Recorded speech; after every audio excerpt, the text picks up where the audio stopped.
partia më e madhe opozitare kanë krye figurën më të diskredituar, kuptimi si kryetar opozite, të këtyre 35 viteve. Një njeri i cili është i pandehur nga spaku dhe që i sulmon institucionet e drejtësisë. Është Berisha arsyeja pse ju nuk i bashkoheni këtij fronti opozitar? Arsyeja kryesore, si është Berisha, pastaj është Ilir Meta, mos harroni. Partia e dytë brenda këtij koalicioni, nuk e di, ka 4-5 deputet. Është partia e Ilir Metës. Dhe ata do dalin do thonë, fri Ilir Meta, edhe fusin burg Edi Ramën. Tani problemi është që kur ti kërkon qytetarëve mbështetje, duhet të kesh koherencën, besueshmërinë, që unë mendoj që PD-ja e drejtuar paktën nga Sali Berisha nuk e ka. Ne je kemi kërkuar mbështetjen qytetarëve dhe na e kanë dhënë 90% që na kanë dhënë zgjedhjet e kaluara, se ne thanë jemi fort antiqeveritar, jemi kundër establishmentit vjetër politik përgjithësi dhe kundër oligarkisë ekonomike. Dhe do të marr një shembull tani ditëve të fundit.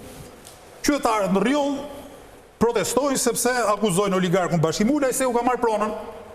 Në rregull, ne jemi solidarizuar si Lëvizje Bashku nga mbajtja e qendrës publik, deputeti Nureti Mushi ka shkuar në 2 protesta, njëherë në Rjoll dhe sot para Spakut, ndërkohë që Sali Berisha nuk ka thënë gjysmë fjalë. Tani, ose jemi kundër të keqes dhe e keqja sigurisht emër kryesor ka Edi Rama, pastaj ka dhe oligarkët ekonomik që e mbështesin, ose versioni që me gjysmën si kundër vijemi, gjysmën tjetër pajtohemi, nuk shkon me pa morale.